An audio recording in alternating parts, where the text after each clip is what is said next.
from Upgrade Workshop. How you going? On this video, we're going to cover all the maintenance that you can do at home, especially during the COVID time. You've got nothing to do at home. The best time to learn. Know about your car, learn about your car.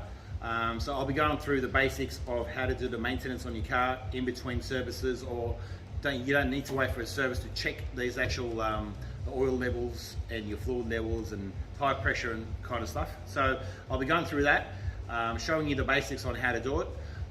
Yes, some people might be doing it in a different way on how I show you. Doesn't mean it's wrong, it just means the way I do it is different to how you do it. So you don't need to give me all these comments saying that's not how you do it. I know that everyone's got different preferences on how they want to do it, but this is how I do it. So keep watching and see what we do. Alright, so when you put your dipstick out, give it a quick wipe. Let it go down all the way, give it a nice clean, okay? So your next step is to put it back in. So you never check the oil on your first pull out, only because the engine's been running, all the splashes will throw the oil all the way up, and it'll give you a false indication. So after you do that, put the dipstick back in there. If it does go in there you go. Alright, and then pull it back out the second time. And the second time is pretty much what will give you an indication of where the oil is. In my case, it's right there on top. I've got a little bend over here which tells me where the full is. Some have holes in it, so the higher one will be your indication of where it is. Now, when you're checking the oil, don't bring it up and look at it this way. Now, if you're checking the oil while the car's warm and you hold it up this way, the oil is going to be running down this way. So it's going to give you a false indication because as you can see, the oil starts dripping down.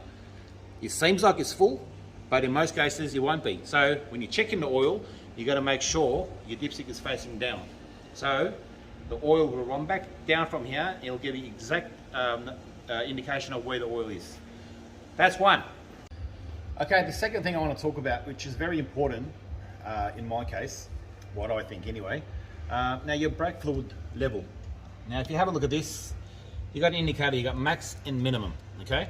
Now, what people do wrong, they actually top up the brake fluid. Now it's something you shouldn't be doing unless you have got a leak in your brake fluid. Now, brake fluid doesn't go low because it's running out. It's not like car oil, it doesn't burn out, it doesn't do anything unless it's got a leak. Now, if you had a leak, you'll know your brakes will be very soft, or you'll have no brakes at all. So for that reason, we do not top up brake fluid unless you've got a leak and it is running low, which is something that you should be getting looked at straight away anyway. But in this situation, if your brake fluid is running low, that's an indication of your brakes going low, okay? So the way it works is you've got your pistons, which pretty much pushes your brakes in every time you press it.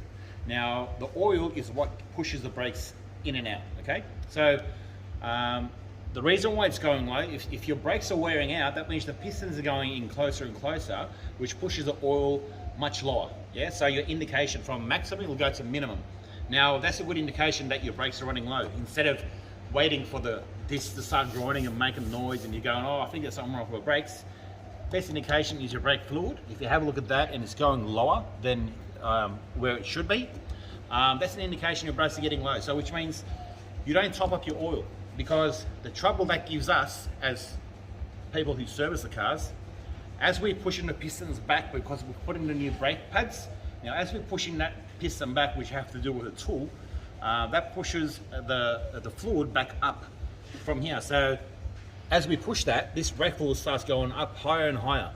Now, if you've topped that up thinking that your brake fluid's low, now the only problem we're having is as soon as we push that in, the oil just goes boom, straight out of here, and literally it floods this area of oil. Brake fluid is like paint stripper. Now, if your brake fluid hits you any part of the body where you got paints, it'll literally strip the paint off. So for that reason, don't top up your brake fluid. If anything, just your oil and your water levels if they're low, but do not touch the brake fluid. For top up, like I said, unless you've got a leak. If you do have a leak, then you must take it to a mechanic, get it looked at, because it's obviously for safety reasons. Okay, so that was number two.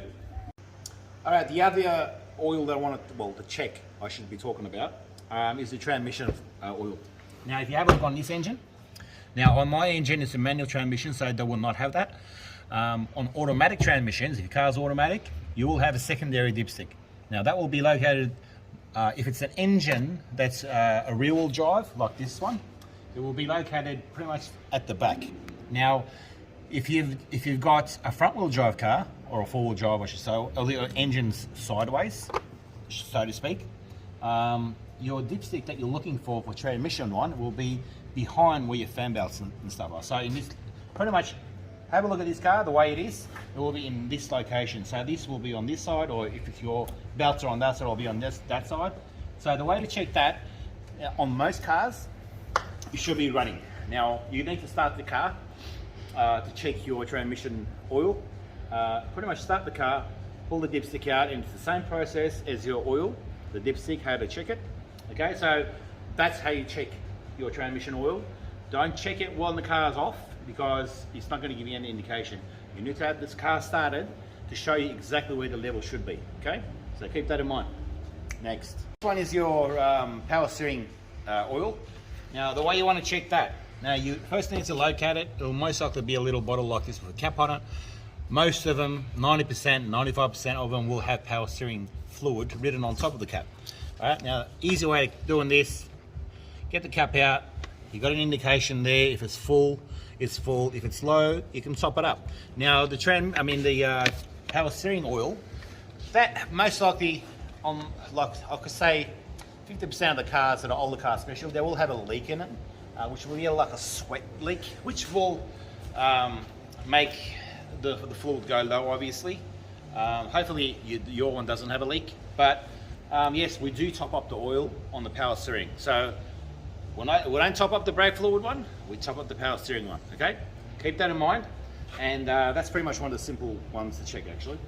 Next, the next one we'll be checking is the water level, your coolant level. Now, on the newer cars, I should say, you'll have a little reserve tank, and you'll have the radiator cap. Okay, now most people go to this, open it up, and here we go, it's full. Yep, they shut it down, it's all good, but you also have to check the reserve. Now, the reserve has also got an indicator on this, which is hard to see on this one, but you'll have a low and a high. So you'll get premix coolants and fill that up to the maximum point of that. Okay, now that will be your best point to put the coolants in there. Yes, you can top it up here. Most times we do from here is when we do the flush system, but the best probably spot, I mean, you can do either spot, but your reserve tank will be the main spot that you want to keep onto the maximum point. You don't want to go over the maximum point on the reserve, because the excess water that comes from here also goes back into there. So you want to have enough room there, otherwise you'll have overflow. Okay, next, another one we can check is your air filter. Now, in my case, I've got a little box, a round box like this, so my air filter will be rounds. And there's some cars will have the rectangular shape or the square shape. Every car will vary. In my case, it's the round one, so all you do is clip, clip, clip, that you have around here. Take the cap out, and your air filter is inside. Okay, best thing to do, remove the air filter, have a little condition of it. They're fairly cheap to change yourself if it's really bad, if you can't wait until your next service, especially if you're doing forward driving. That's something that you must check after every forward drive trip. The conditions on forward driving is very bad, so the amount of dust that you'll get in there, or if you've been through water and you don't have your the air system sealed properly, you could get water or mud in there, and it'll make a really big of a mess, and you don't want that going back into your throttle body and into your engine. Obviously, it's a big no-no. All right, so that's another one that you want to check. Okay, the next thing you should be checking, tire pressure is very important. Now I'll show you how to do that. Now what you need is a little gadget like this, which is to check the pressure on your tires. This is one type of gadget, I guess, you can use, but there are several different ones you can get. There's digital ones as well. Best simple way of doing it, literally on this one myself, put this over here, quickly press on it, and then you'll see that come out of there. Now that will give you the reading. Now at this point, my one is actually, where are we, 34, something like that. So your normal tire pressure roughly should be about between 35 and 40, depending on the load. If you've got a lot of load on the car, if you're going to go, do towing and so on, you can put the tire pressures up. best way of knowing your tire pressure, you'll either write on the tire itself, or you can go by the, if you go in your door jamb, you'll see a little sticker there and it'll tell you the pressure of the tire that your car should be. Now, checking your tires, very important, and what people don't really take notice of and check. Now, if you have a look at the top of the tire, now, this is a four-wheel drive tire, it's a bit different. Now, obviously there's a lot of tread on this, is a brand new tire. Now, on most cases, you'll have indicators, meaning something similar to that, which I'll actually probably show you on another car, but, so you'll pretty much just say that was the indicator, okay? Now, if the top of these treads are pretty much the same level as that indicator, if you can feel it the same as your hand with your hand, that means your tire is ready to change. Now, it might seem like you've still got tread, but if it's the same level as your indicators, then it's time to change your tire. Now, another thing, if you got a lot of wear on the center of the tire, but the sides are okay, that means your tire pressure is too high. Okay, so a simple reason is you're putting too much pressure in there and it's giving a bow in the middle. All right, your tire pressure is too much. You must put it down to what's recommended. Otherwise, if the sides of your tires are wearing out and your center is really good, that means your tire pressure is too low. Okay, so you're putting too much pressure on the side, so as it goes flat, it obviously widens off the track, and your tire pressure, your tires will start wearing out. Another thing you need to watch out for. Now, if you look from the side, which most people, when they're checking their tires, they'll see a lot of tread here, they'll see a lot of tread in the center. All right, they go, oh, my tires are perfect. But if you actually go under the car and check the inside of the tire, some cars, whether it's the inside or the outside, they got different type of wear. Now, I found a lot of customers come in for a service where we put the car up on the hoist, and the first thing that hit our eye is obviously the tire. There was a lot of wear, and if anything, there was actually wire coming out of the side of the tire because it was worn out so much. Now, that's an indication of obviously your tire alignment is out. But the alignments could be out for many reasons. Could be like your control arm bushings and the bottom control arm bushings. There might be time to be replaced. So that could be causing the issue of pulling the car out of alignment. So a good reason why you should go to a mechanic and get them checked. But like I said, when you're checking the tire at home, don't just rely on the outside and the center. Must go on the other side and check the inside of the tire as well. Very important to check. Because you might think, yeah, that my tires are perfect, but you might hit the road to maybe, I don't know, go on a vacation somewhere, and all of a sudden, boom, your tire's gone. Reason, oh, I've got a brand new tire, but you don't, because you didn't check the inside of your tire. So get it checked out properly, or that's the way you should be checking it if you're checking it at home. Okay, next. Okay, another thing you should be checking, which is depending on how important you think it is. What I've showed you, there's no actually a most important to the less important. I didn't do it in that order, but I'm just showing you another thing, which is your wiper blade. Your wiper water level.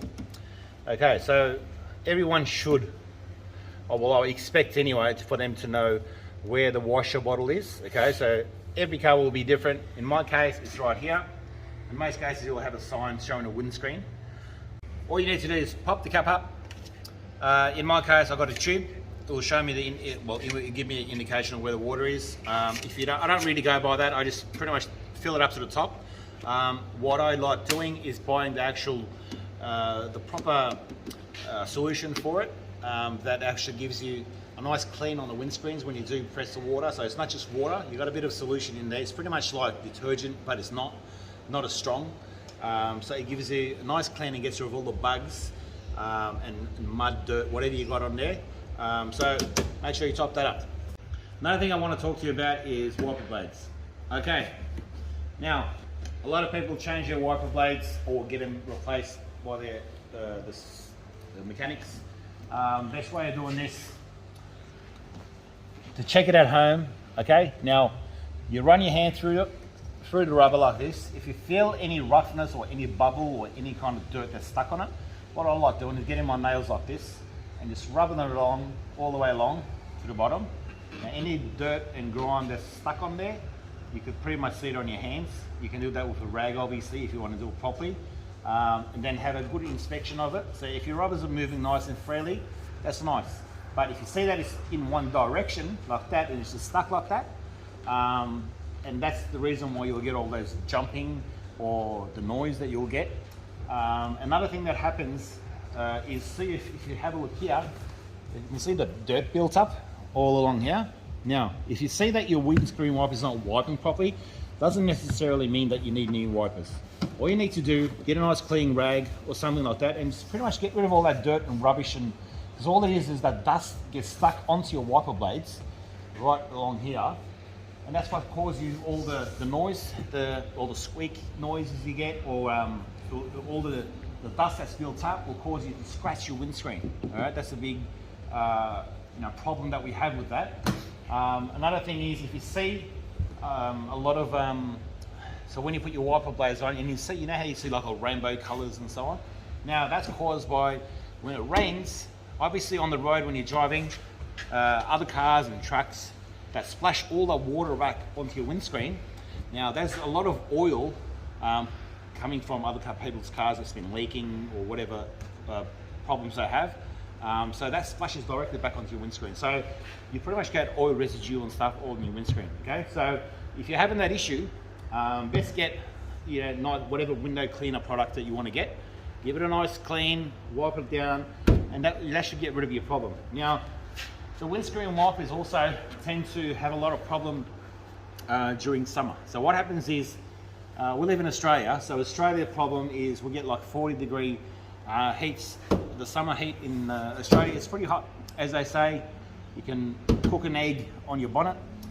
When you get to that stage, so what happens is, from the heat, your windscreen wipers actually start warping, okay? They get into this little pattern, which causes issue when you're using your windscreen wipers. So if you've just changed your wipers and you're saying, oh, it's summer, I hardly use my windscreen wipers, I don't need to replace it. Most likely you do, because the amount of stress that it puts on these rubbers with the heat. So from getting from hot at 40-degree heat, and especially now in Australia, from 40 degrees, by night time we'll go to 10 degrees. That's just how it is in Australia. And that's what happens. So from hot to cold, your rubbers start going, I don't know what I'm doing, and they start warping.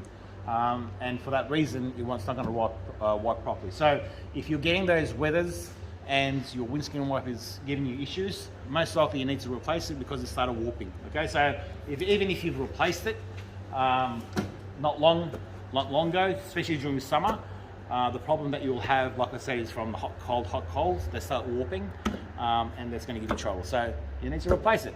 Okay, I think that's it for this video. If you have anything that you'd like to learn or you want to know more about, please give us a comment, like, subscribe, all the rest of that thing that we normally do. And let me know what you think about this. Thank you.